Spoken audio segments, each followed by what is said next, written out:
Sifu Rafael is the founder and host of Heroes Rising. He's hungry, driven, and bright. He's used his skills to develop a variety of multifaceted businesses in the martial arts and fitness industry. He's also a business and mental game coach and host of the Coaching Call podcast. Heroes Rising is proud to introduce you to our exceptional co-host, EA Csolkovits. EA created, designed, invented, formulated, and reformulated over 75 products in the health and wellness industry. He is the founder of Givers University, providing increased happiness, freedom, and greatness through personal, business, social, and family development. He is also a licensed commercial pilot.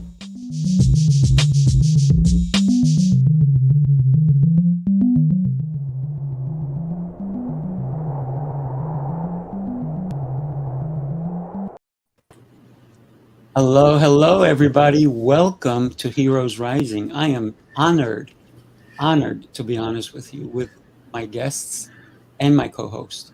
My co-host, EA Csolkovits. What an amazing human being. And then we have Kevin. Kevin is just another amazing podcaster. He's got about 1 billion episodes, I think. And we have Matt. And Matt, you will be very impressed as I am, and as I was with him when we first started. Everybody just say a quick hello, and then we'll get rolling.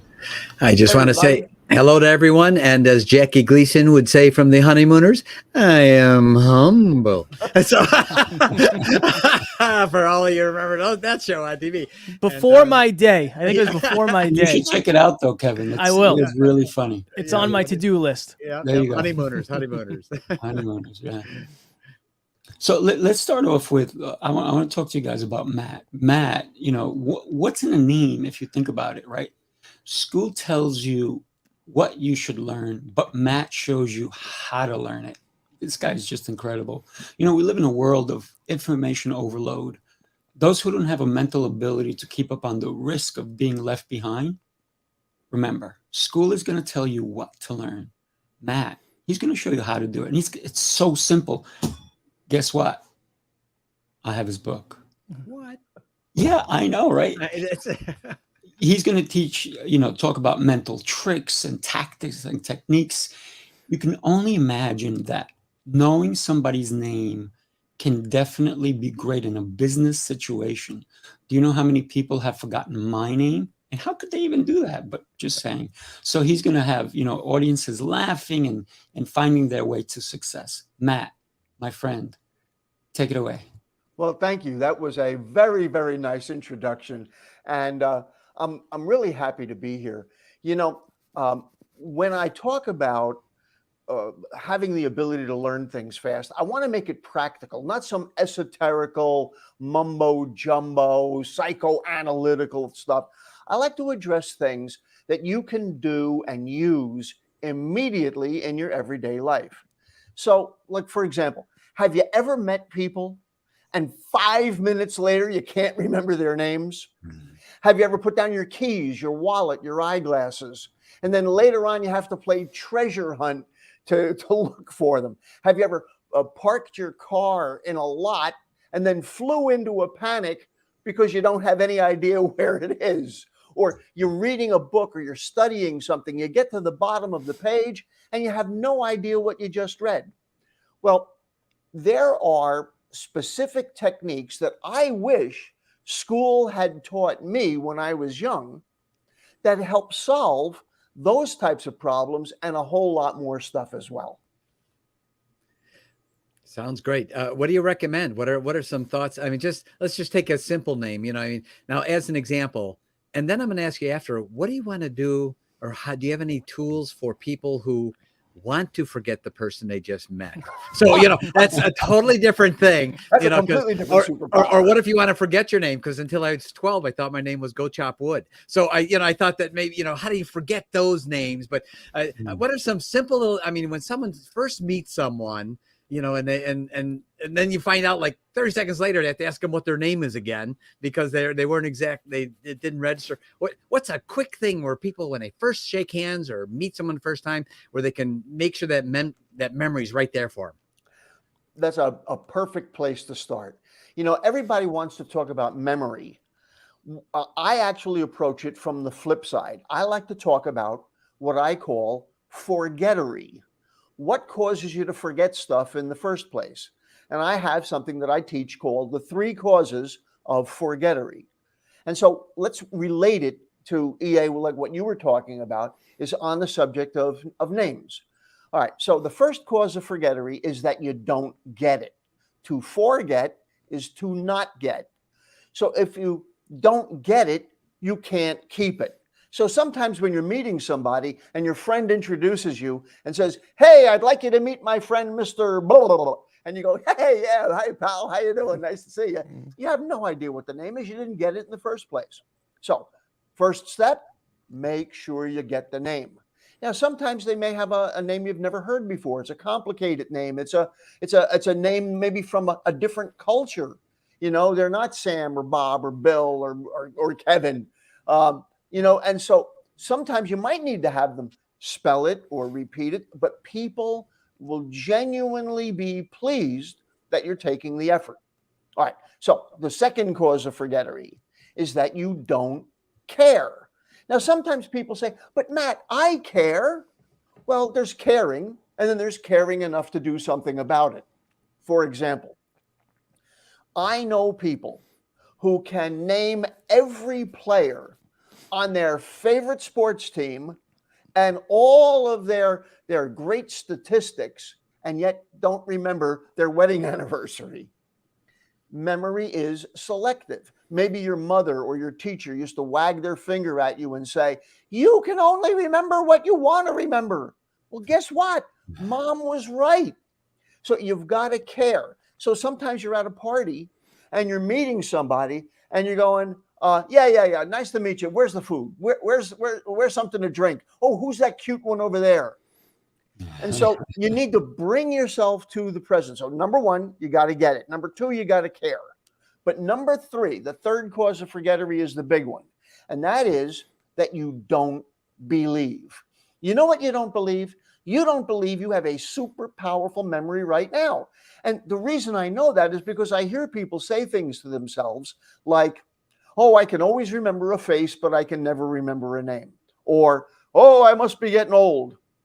Folks, I turned 70 in March and I'm still doing public demonstrations of memory power. Sometimes people go, That's "Oh, awesome. I got the That's Alzheimer's."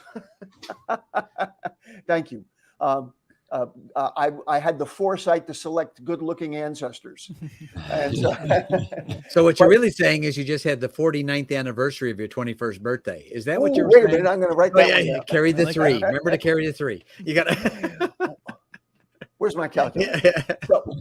So when you say negative things to yourself, and you fellas know this because this is what you teach all of the time, your mindset will really determine your outcome. So if you're saying things that are giving your brain the wrong program, "I can't do it, I'm no good at this, I'm terrible at names, I have a bad memory," well, then don't be surprised when you live up to that. Now, what do you say? Because you're not going to believe, "Oh, I suddenly have a great memory, I'm going to remember everybody." That doesn't work either. So what do? You begin by saying to yourself, "I'm going to remember you. I'm going to remember you." Now, if you just deal with the 3 causes of forgettery, you will triple your memory power before I teach you any technique. And if time permitting, and if with your indulgence, I will teach you a few techniques that are real specific and they're a whole lot of fun besides on remembering names. And you'll be surprised as to how natural they are. But aside from technique or strategy, 3 causes of forgettery, you can solve more than half the problem if you get the name, care about the person that you're meeting, and stop giving yourself negative self-talk and tell yourself, "I'm going to remember you." That's very important. One of the things is caring, right? Caring enough to remember that person's name, right? And you're right. A lot of times we do meet people somewhere at a party and an event, and we don't. By the way, I'm only saying this because I read your book. Great book, by the way. Thank you. Thank you. And I love the aspect of repeating their name when you first meet them. And I think that's one of the tricks that you definitely teach. And it, for me, when I have a class full of students, if I forget somebody's name, boy, will I look dumb, right? But not only that, it shows I don't care if I don't call their name out. Like if I say, hey, you, instead of saying, hey, Tommy, it's going to make a huge difference in the way they feel too, right? My wife just had an experience like that at work, where she works in a big box retail store, and a young new manager came to work there and did not know my wife's name and it had been a number of days. And my wife walked up to him and said, hey, what's my name? And he had to look at a clipboard, and by process of elimination on who was on the schedule, was able to figure out who my wife was. And I got to tell you, that is not the sign of a good manager, because you take it personal. Look, the most personal thing about you is your name. And so do I have time to teach a couple of things on the subject of how do you go about it? Yeah, Absolutely. yeah. And I want to mention, if I can, that as a personal testimony, I know that people love to hear their own names back at them, no matter what it is, because I know when I was learning how to become a pilot, my flight instructor always called me by my name, which I was convinced he thought was, where the hell you going? Because that's all he ever said to me was, where the hell you going? So I figured, it's nice to hear your own name back at you once in a while, because that's all he ever called me was, where the hell you going? So a couple of those points would be great to be able to share with our listeners. Well, first of all, you have an interesting first name, EA. I'm guessing that that perhaps your actual name is either you don't like it, or it's too long, or it's hard to pronounce, or something along those lines. But everybody just calls you EA? Everyone just calls me EA because the last thing they needed was more letters before that last name. So it was like, what's the easiest way? So we're just gonna, hit the initials, which is what it is, my first and middle initial. And but everyone started calling me EA just because it was easy, it was fast, and an easy thing to remember, and to bail on the last name as quickly as possible. So let's talk about how people remember names right now, because like I pointed out, sometimes you're able to recall the names of everybody on your favorite sports team, but you don't remember common ordinary things, or people that you're meeting at a business networking event, or in your classroom, or at a party. Let me tell you something. It's when you have the ability to remember large groups of people's names, it's like you have a superpower. When I go to a barbecue or a private party, I do my best to go around and know who everybody is. And I take an interest in everybody. Let me, instead of telling stories, I got plenty of stories, but instead of talking about stories, let me talk about what do you actually do that you can improve your abilities right now. Now, I teach in a way that I call it natural learning. In other words, if you use your mind the way God designed it, it works better. Go figure. So, how do you remember people's names right now? Well, for example, if I meet somebody named Pat or Patty, I would say to myself, oh, my dad's name was Pat. My mom's name was Patty. Now, interestingly enough, neither one of them were a Patrick or a Patricia. My father was a Pasquale. My mother was Pasqualina. But that was too hard for the Americans to be able to say. So it became Pat or Patsy when he was young. And my mother, who was born on Good Friday, Pasqualina, Little Easter. Dad was born Easter Sunday, Pasquale, La Pasqua. But it became Uncle Pat and Aunt Patty. Now, so if I meet somebody named Pat or Patty, I don't have to do any technique, because I already have a clear way of connecting that in my head. So here's what I want you to be aware of. The way you learn anything fast, or the way you learn anything, period, whether fast or slow, is your mind does what it can to make some sort of an image out of it. So The process of being able to learn things quickly is first figure out how you're going to represent it to yourself. How are you going to have a memory place for it? The old idea of tying a string around your finger, well, the string had absolutely nothing to do with what you were remembering. It was reminding you. Listen to the word, reminding. It was putting it back in your mind again. So we need to be able to do that. And the easy way to do that is with images. And we're going to talk about how you create images in a second. But the second thing that your mind needs to do is to make connections. Now, a lot of people have used the word association.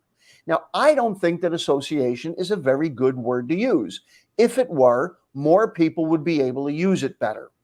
The word I like is connection. Think of things you're learning like a set of Legos, or when some of us were kids, it was Tinker Toys. And you take this piece and it connects to that piece, and you're able to build whatever you want by taking what you've already got in your head and adding new stuff to it. Now, if you've ever dealt with really small children, your own children, nieces, nephews, grandchildren, the kid next door, you'll hear them say stuff like, you mean it's like, the word like is the connecting word. This is like that. I can see a connection, this, like that. So the natural thing that human beings are designed to do is to make pictures and connect them to other things.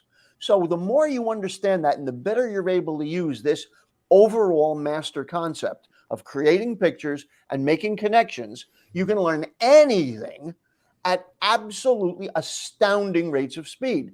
It doesn't matter whether we're talking about remembering the name of everybody in your class, or everybody in the company that works for you, or everybody at a networking party or a big event, or if you're looking to learn physics or music.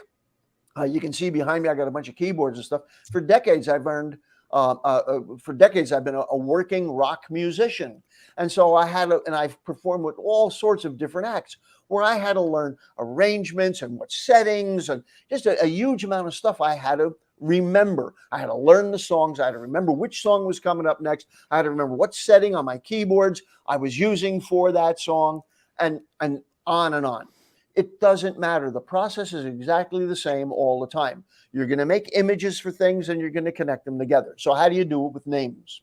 Wow, I love it. I mean, Matt, incredible. I love the Lego theory when you think about the Lego, because you are connecting things together.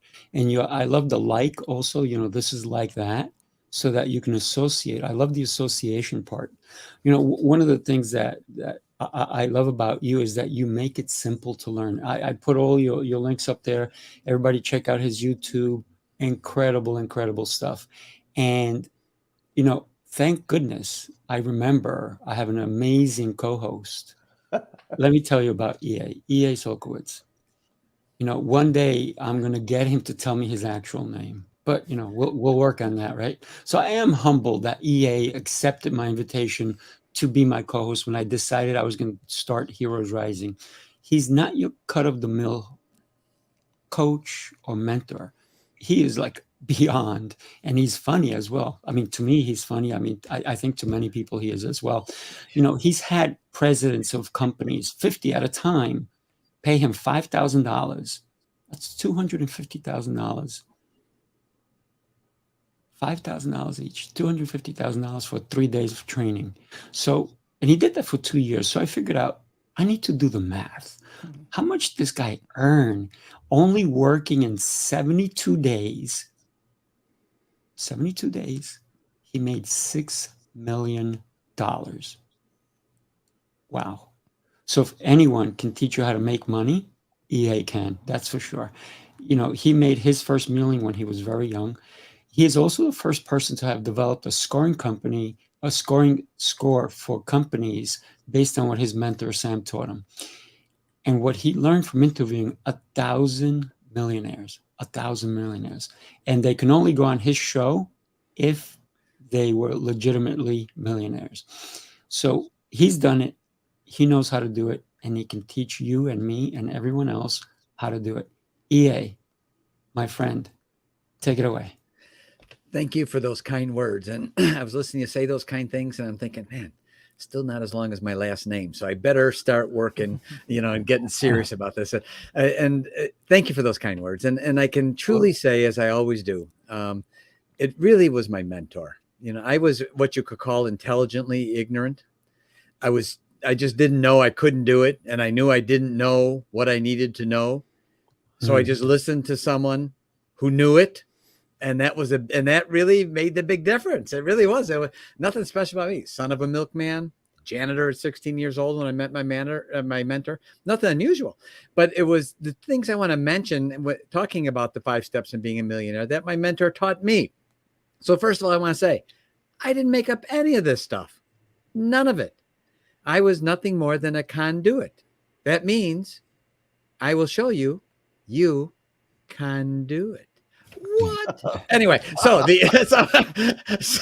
Always trying to men. Yeah, it's gonna. So I want to share with you really just a couple little slides. We'll pull them up here real quick, just to sort of have a little different thing to show. The 5 things that'll be coming up. There's the first one, and it's actually an acronym for giver. So the first letter is give. If you want to be a millionaire, it usually comes down to a couple of things. Number 1, you need the training to be a millionaire. Number 2, you need the vehicle, the way of doing it. I've seen people that had the training, but didn't have the vehicle to get there, and they weren't millionaires, right? And I've seen people that had the vehicle, didn't have the training, didn't know how to get there. So the first thing in being a millionaire is that you have to have the right mindset. My mentor shared with me when I told him, he said, well, what's one of your goals? I said, well, I want to be a millionaire, because I knew he was a multimillionaire already. And he said, well, I can tell you the first thing you have to do. I said, wow, what's that, Sam? His name was Sam Robbins. And he said, well, if you want to be a millionaire, you're going to have to go get $1 million. I said, oh, great. Thanks. Big help on there. He goes, now that's the easy part. And I said, really? He said, let me tell you the hard part. I said, what's that? He said, believing you're worth it. That will be the hard part. He said, really believing you're worth it. And he taught me how to shift my mind, how to, he put together those burnt out wires, son of a milkman, burnt out janitor.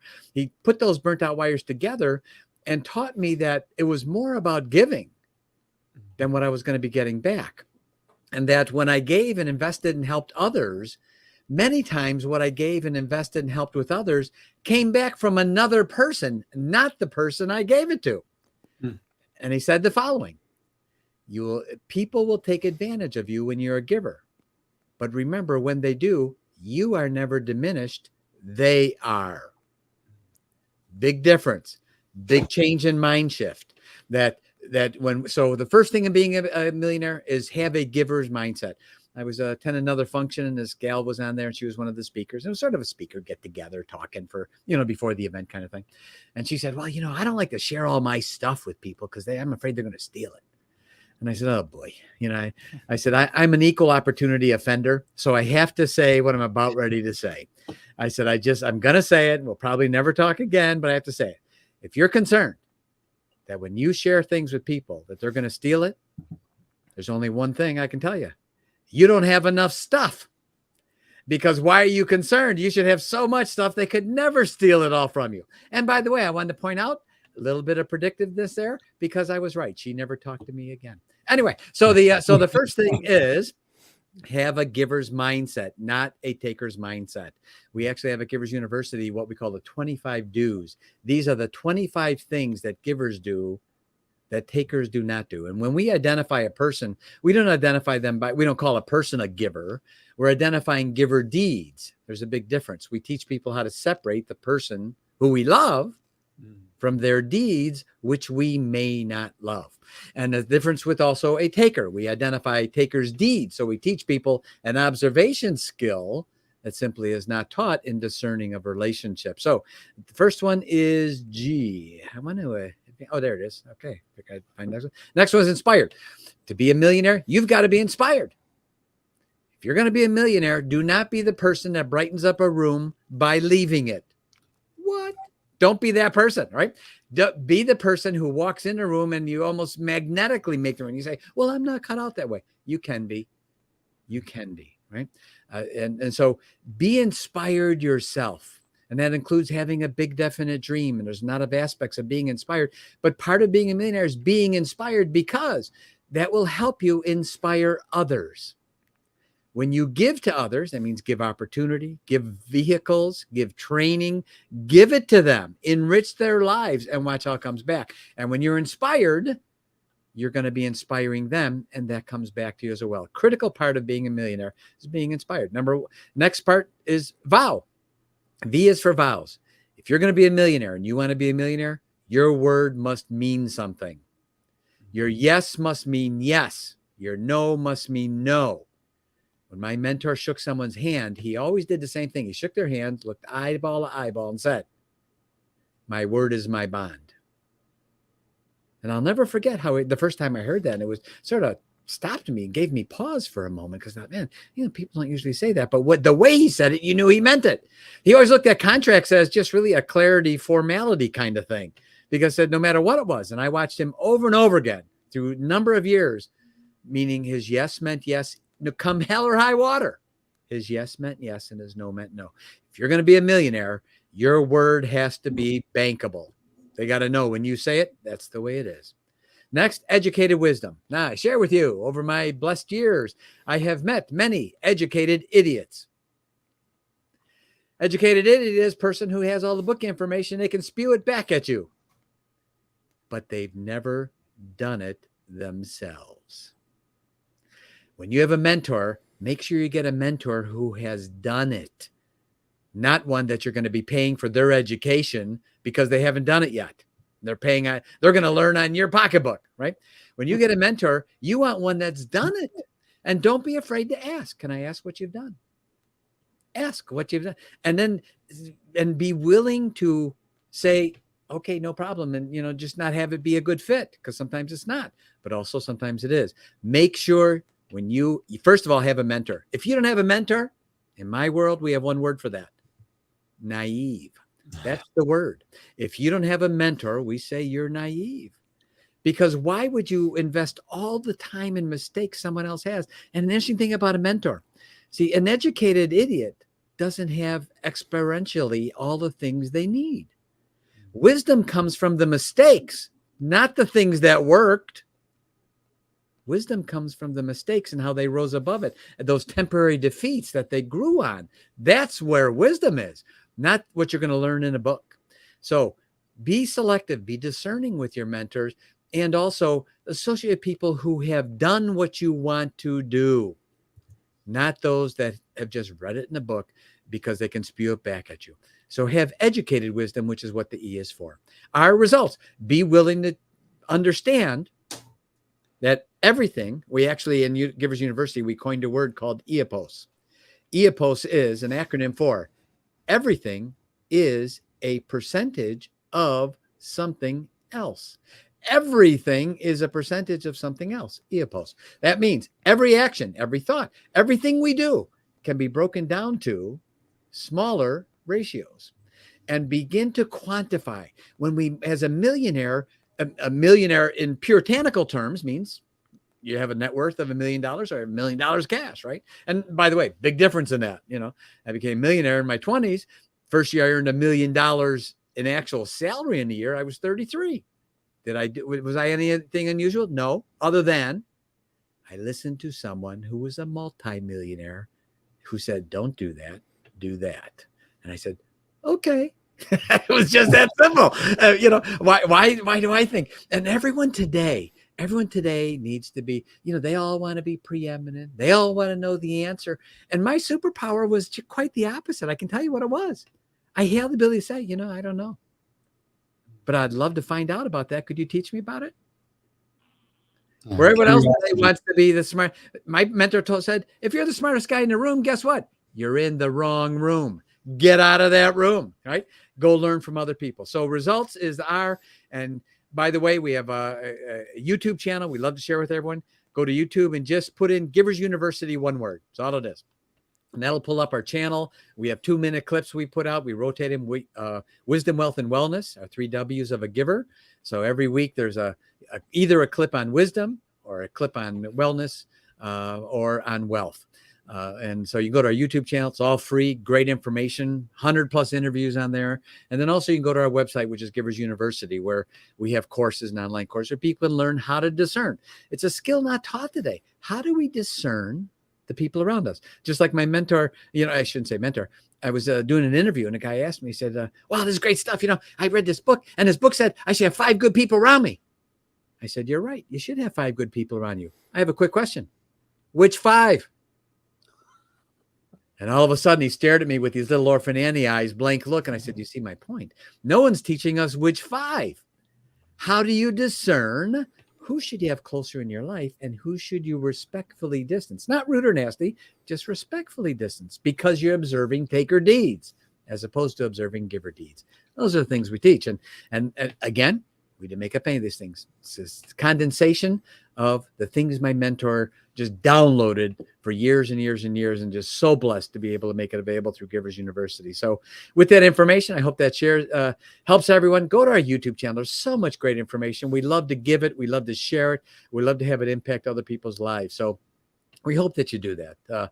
It's YouTube, Givers University, just all one word, and you'll pull it right up. It's right there. So thank you for allowing me to be able to share with everyone, Rafael. And thank you for reaching out. It's amazing how it's been over a year already, and you think, it's crazy, right? How did that go by so fast? And yet so many amazing things. And I'm looking forward to, Rafael's coming to Michigan in a couple of weeks. So we're going to be able to shake hands and meet along with my associate, Rick. And I'm really looking forward to that too, by the way, because if you watch Rafael on LinkedIn, well, I'll talk more about that in a minute. But thank you for allowing me to share with everyone and be able to share that information. And if I may, I'd like to be able to introduce Kevin Palmieri to you. Kevin is an amazing guy. Let me tell you about Kevin. First of all, the first thing when I first saw his bio, I thought of something that was, it was some skit, and maybe one of you will be able to remember what it was, but it was so funny and I loved it. And I used to actually do it with my daughter back and forth. We did it sort of playing around a little bit, that the whole skit was about talking about a whole nother level. And what was funny with the skit is they always said a whole nother level a different way. So the guy that was talking said, you took it to a whole nother level. And another guy said, yeah, it's a whole nother level. And the whole thing was about going to the next, people taking things to another level. And it was actually really funny. And I saw, the name of, how Kevin is a CFO of Next Level University.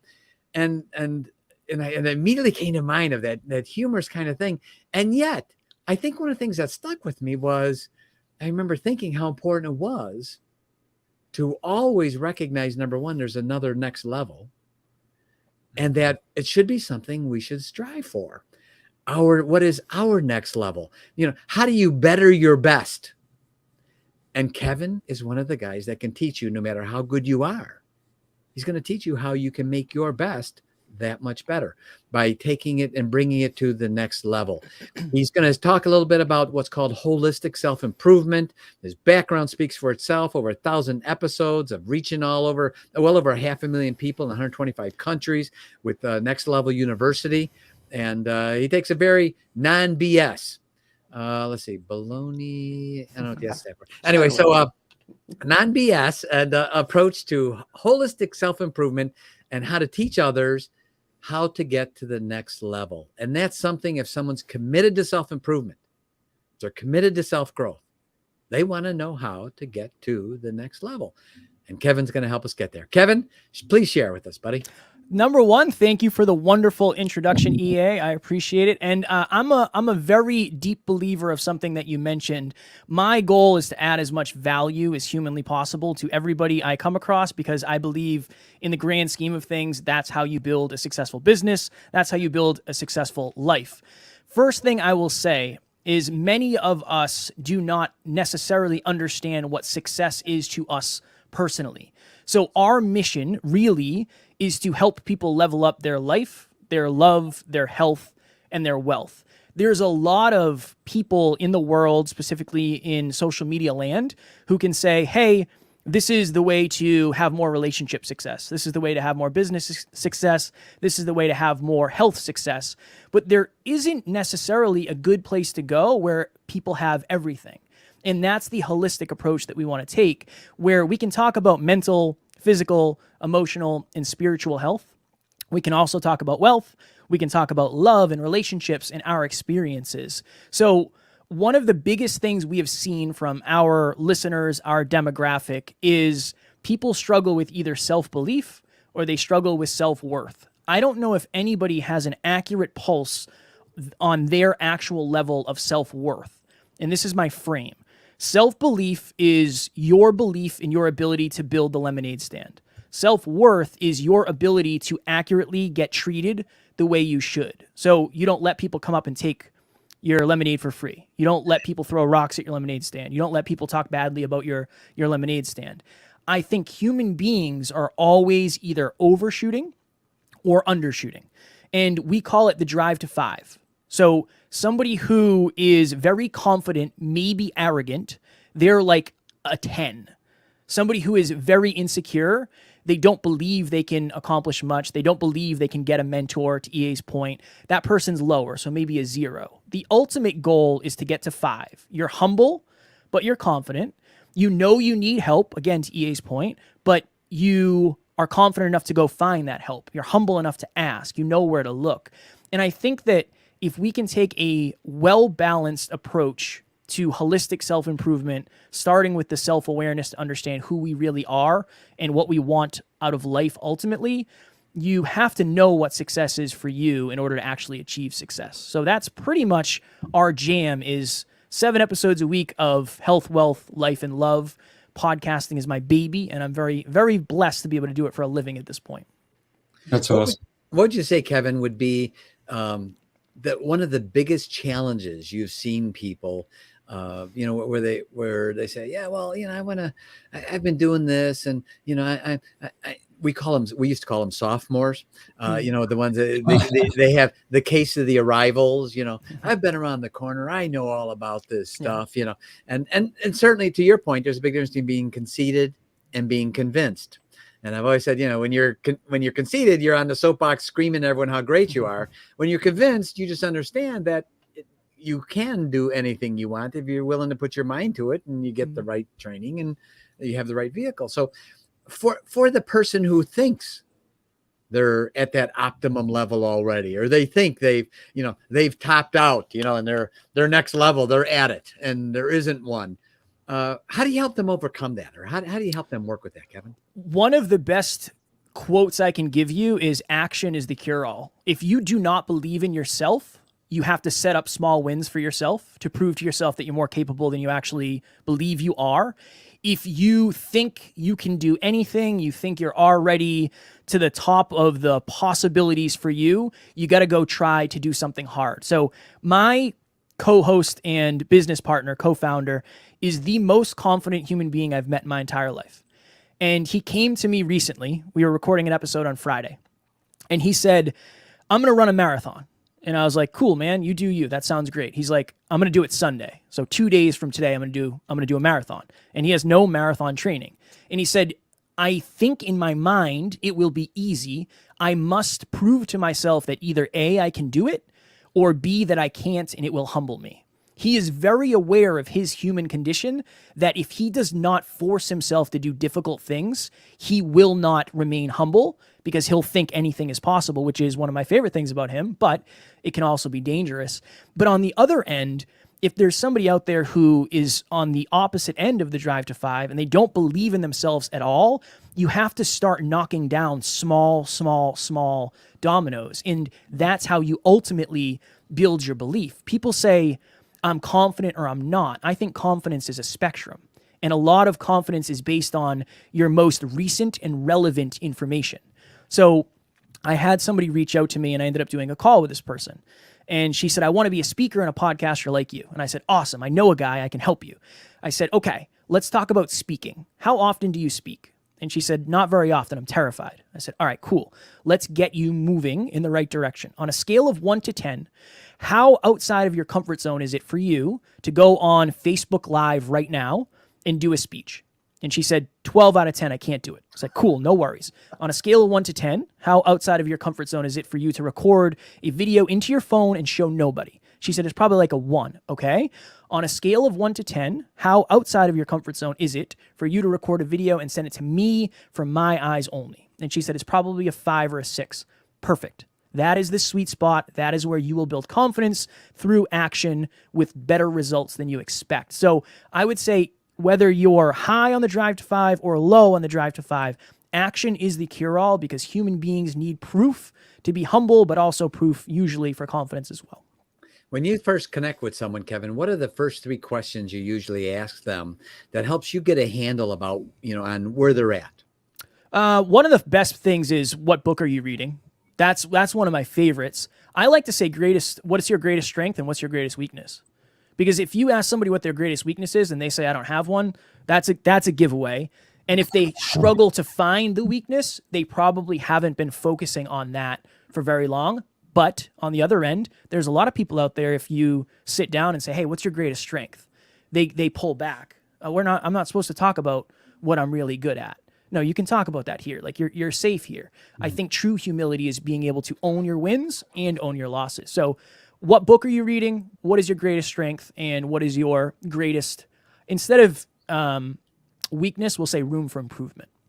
I like it. That big room that my mentor used to always speak of, he said, this looks really good. He said, but there's that one room that needs work. And I said, well, what room is that? The big room. And I said, well, what's the big room? He said, for improvement. And I said, oh, no, that hurt, Yeah. that hurt, that hurt. All right. So what do you do with the person that comes to you and says that, my greatest strength really is, I'm the best at everything and I can do anything and I'm always the best all the time. And you say, well, what's your weakness? I said, telling the truth. So anyway, I got to work through that when that happens. I bet. So with the people that you've met, what would you say was probably one of the most interesting, outstanding experiences you've had with helping someone else who was maybe sort of grappling with what that next level event looked like in their life? I had a young lady reach out to me.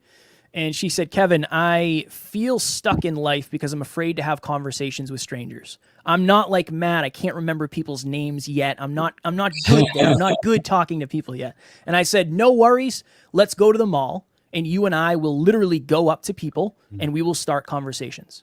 I didn't want to do this, but again, this is my calling. This is my mission. I have to do this. So I meet this young lady at the mall. We had never met before. We hug it out. Cool. Grab a coffee from Starbucks and we go start talking to people. So we went into a store. They sold bean bags. I said, go ask how much the bean bag is. And she said, it's going to get weird. I said, it's their job to try to sell you the bean bag. You're going to be fine. I promise you're going to be fine. We go to another store. It's a furniture store. She talks to people in there. We go to the food court and she's talking to people at the food court. And somebody who at the beginning of the day didn't believe she could talk to strangers, we're getting ready to leave the mall. For some reason, this mall had these motorized zoo animals and you could rent for like $5 for 15 minutes or something. And she said, well, if we were really brave and we were really confident, we would rent those and ride them around the mall. And I'm thinking to myself, oh my goodness, I cannot believe I have created this. We are in trouble. So I have a video on my phone of her and I riding these mechanical zoo animals around the mall. And this person who didn't believe she could have conversations with strangers then proved to herself that she could. She didn't believe she was smart enough to go back to college. She went back to college and got a 3.8 and graduated and got her dream job. And she ended up going from a listener of our podcast who reached out to now she is on the team. And she literally works with us every single day to help us accomplish our mission. Amy, Awesome. Shout out to Amy. Awesome. Shout out to Amy.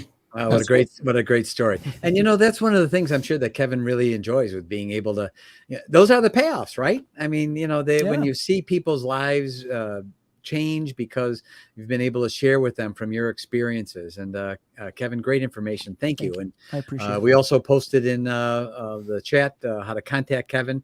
We certainly recommend that you reach out to him and contact him. And now I'd like to be able to introduce our amazing and fantastic host, founder of Heroes Rising, and my co-host who reached out to me, and I'm so blessed and so thankful that he did. He is truly a giver, and you know that by his deeds. If you watch his daily posts on LinkedIn, he's at 265 or something, or right around there now? 251 or 2 today. Yeah, right in there. I mean, every day he posts one of his workouts. Every single day on LinkedIn. And he's done it, and it's extraordinary. And, when you look at GIVER, there's Rafael. When you look at a person who walks their talk, that's done it. That's very important. If you want to become a success, talk to Rafael. He runs a very successful martial arts studio, and he's in there doing it every day. You don't have to wonder. He didn't just read it from a book and now he's going to spew it back at you. He is the perfect kind of mentor. So today, Rafael is going to talk about the 7 principles of success. I know for a fact he knows how to do that because I've witnessed it personally in over the last year plus that I've known him. And he just comes through. He's the first one to step forward when something wants or needs to be done. He's the first one to volunteer, and he's the first one to give to others and invest in their life. And I think that's really important. Don't we want to have people around us that are of the same kind of mind? The people you don't feel you have to sort of look over your shoulder or feel like you got to second guess them a little bit, or think about, I wonder where they're really coming from. Now, Rafael, you know where he's coming from. And his history shows it. His students, he did that great. I love that thing you did with the kids, where you had like different weeks. There was like one was like you had special like a camp for the summer, and it wasn't like you had pajama week, and then you had all these different things, and it was great. And you could, what's amazing? You could see the look on these children, young ones' faces, and on here is Sifu Rafael, teacher Rafael, sharing with them and really showing that he cares. And isn't it true that people don't care about how much we know until they find out how much we care? Right. And Rafael proves that to them. What a great person. Thank you, Rafael, for reaching out to me. Thank you for being my friend and sharing with others. Please share with everyone the 7 principles of success. EA, I think every time we do one of these, it costs me so much money because you do such great introductions. I keep sending you checks. Should I just send a big truck of money? What should I do? If that's easier, and either way is okay. Cash or cash, it's entirely up to you. I like that, yeah. Cash or cash works. Cash happens to be king. Yes, it sure is. It does. So let's talk about, and Kevin, you touched upon this so beautifully, habits, right? And you asked, what book are we reading? There you go, right? Habits. Let's not forget, right? I got Matt's book. But, and there's theories on so many different theories on habits and how long does it take to create a habit. And there's some 30 days, 61 days, who knows what. But the most important thing when you want to create a habit is to remember it's not how long someone else's habit has taken them. It's how long it's going to take you to create that habit. And I got a couple of principles that creating good habits for positivity, to be a leader, to be in control of your life, because whether you like it or not, your habits are part of who you are.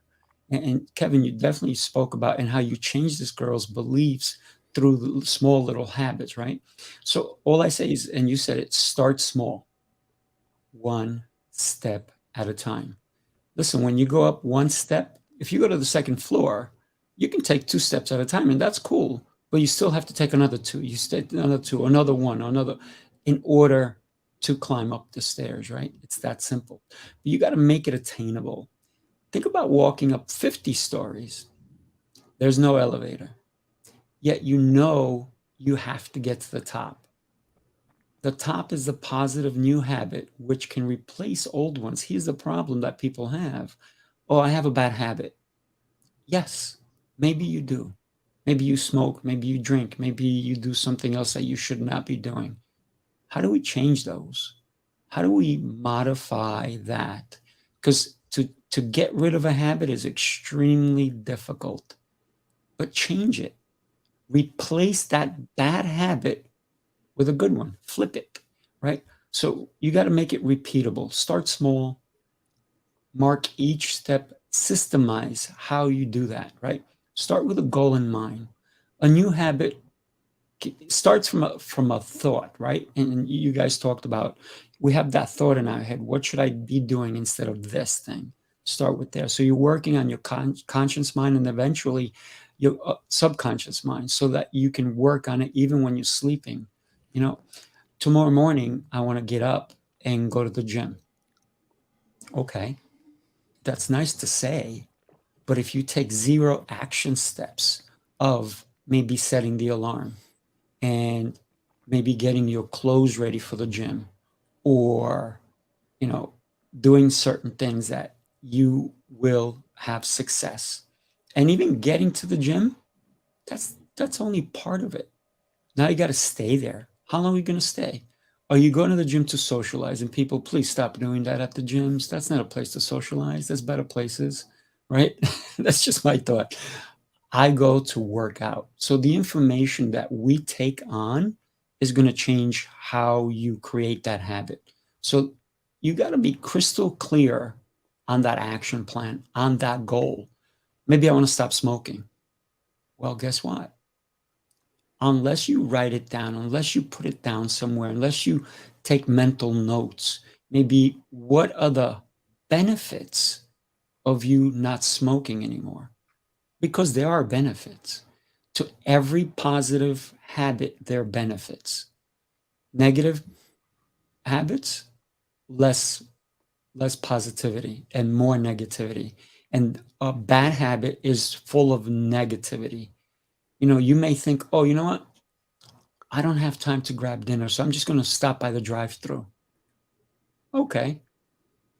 Next time that thought came to your head, oh, I don't have time. I know. There's a drive-thru on the way home. All of a sudden, you know, you did it once, you did it twice. All of a sudden, you're doing it 3-4 times a week. And guess what? That became a habit because you didn't even think about it anymore. You're driving, all of a sudden, oh, there's the fast food place. You turn into it. Don't think, I'm ordering number 4, whatever it is, right? And that all started from you not being thoughtful as to what you're doing. So I also say, start with your intention. Start a habit with intention. What do you want to accomplish in the long run? But be intentional about it. Have that plan. But also you need visualization, right? Imagine yourself accomplishing that goal through the habits, through the plan. So you have to visualize it. You have to dream and dream big. You know, about a habit becomes effective when you don't think about it anymore, right? I hope that you guys all today did this one thing, brushed your teeth, right? And you didn't think about it. It's just automatic, right? That's how it happened. Now, what happens when we get hungry? That's a trigger. You can create a habit when that trigger happens. You can create a habit of, oh, I just want chips, or maybe I'm just thirsty. So you have to be intentional about what's happening with all those habits. Everything that we're doing is habit related. So it becomes effective when you really know what's going on. And the triggers, what do you do when a trigger hits you? Let's say you used to smoke and all of a sudden, maybe you 10 days you haven't smoked, and you walk into a room and boom, that cigarette smell hits you. And you go like, oh my God, I really want a cigarette right now. But you have to plan for that. If you plan for that trigger to happen and you go, okay, I knew this was going to happen. What do I have to do? I don't want to take a deep breath. It's only going to get deeper in me, right? What do I have to do in order to make me not want to have that cigarette? So there's got to be even though you get the trigger was the smell, you have to create a trigger to say, okay, I want to quit. What do I do? So it's knowing what your triggers are, creating a habit of when you get hit with a trigger, what are your action plans? So that's planning, total intention. Listen, I don't work out every day because it's difficult, because it's a headache. It's like, oh, I'm doing it for someone else. No, I do it for me. The feeling I get, the joy, And people are like, you're crazy. You do this every day. You wake up and first thing you're doing is you're working out. I'm like, yeah, but they don't get it. Why? Because they didn't create a habit for them to do it. And I've been doing it my whole life. So for me, it's not a thought whether I'm going to work out. I don't even know what workout I'm doing that day. Don't get me wrong. I can plan my workouts, but some days, the ones I post up, I have no idea what I'm going to do. I'm like, I'm getting there. And when I get there, I want to do something fun. So I want to share it with someone else.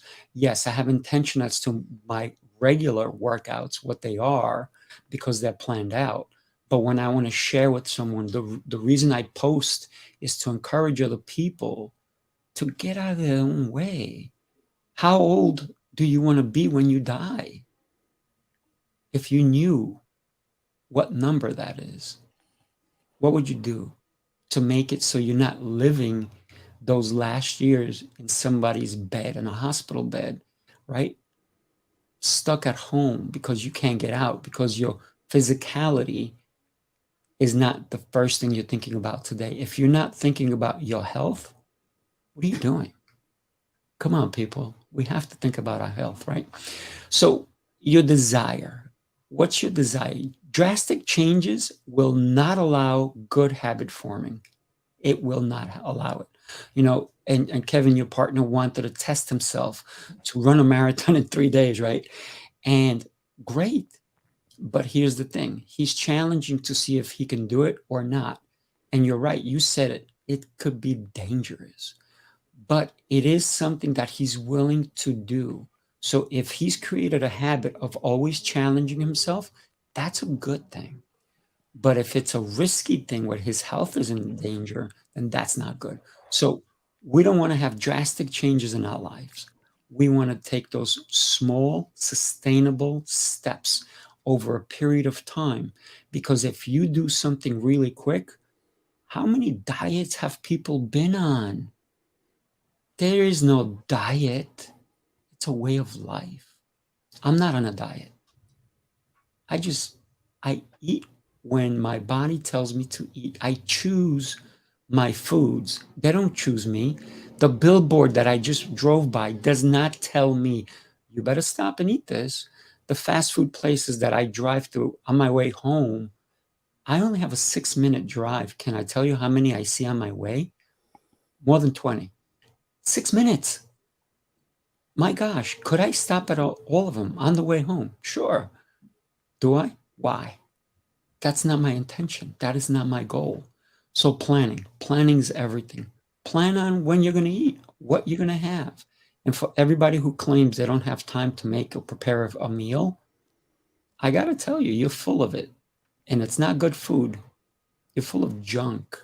So stop and plan every activity. Also use your calendar. Listen, I love having a paper calendar. Why? I plan my day. Nobody plans my day for me. People call me up. Hey, you want to do this? Let me look at my calendar. No, it's already planned. I'm sorry. Can we touch base another time? So for me, it's important to understand the planning. And the other thing that I do a lot is journaling. Gentlemen, and I know that success comes from writing things down. What are your thoughts? What do you think? Habits, are they there to stay, and can we change them to be positive?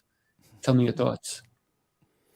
I think it starts from a place, and you talked about this, Rafael. You have to identify as, I am the type of person who does this, or I am the type of person who does not do this. So it's not I smoke, it's I'm a smoker. I am the type of person who smokes versus I am not the type of person who smokes. So I think starting there at the identity level is a wonderful place to start, to your point. Yeah. Absolutely. Yeah. Know who you are, right? Listen, no matter where you go, you're going to be there.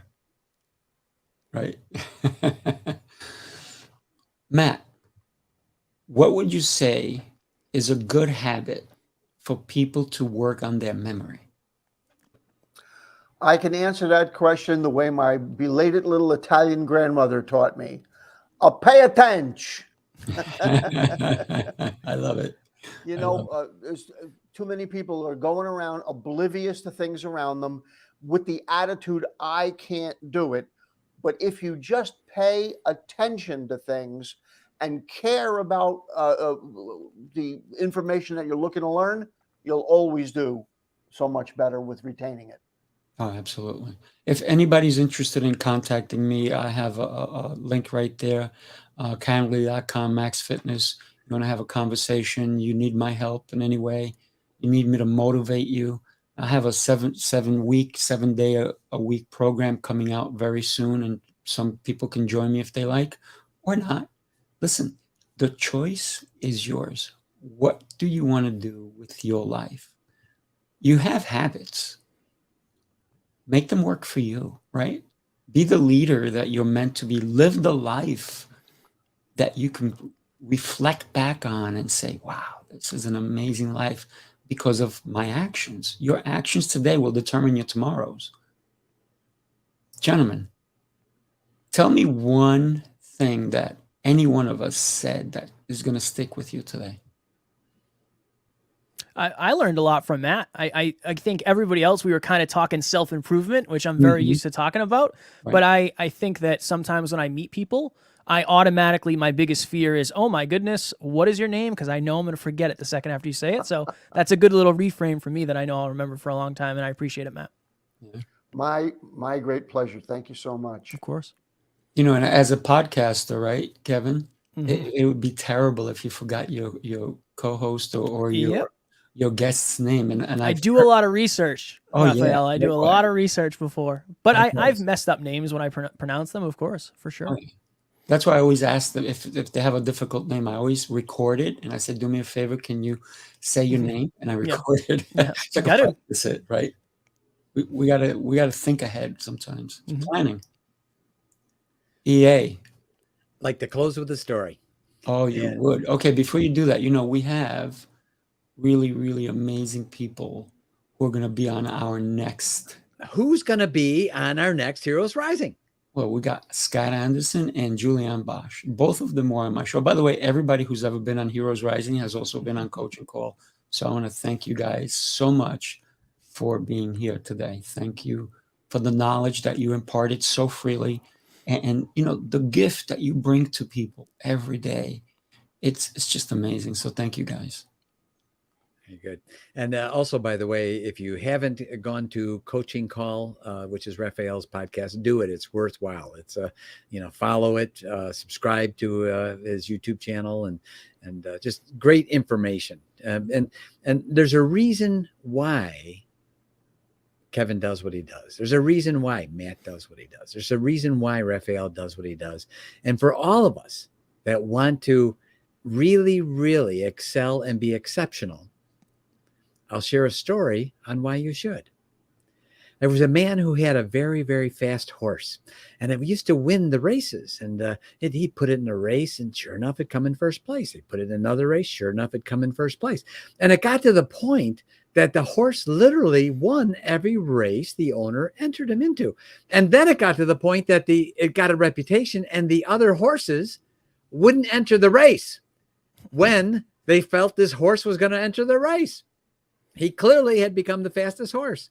So the owner said, man, they're getting ready to ban me from the racetrack. I'm going to pull my horse. So he took the horse out and put him to pasture, and he erected a huge road sign billboard that said, "This horse is the fastest horse this world has ever seen."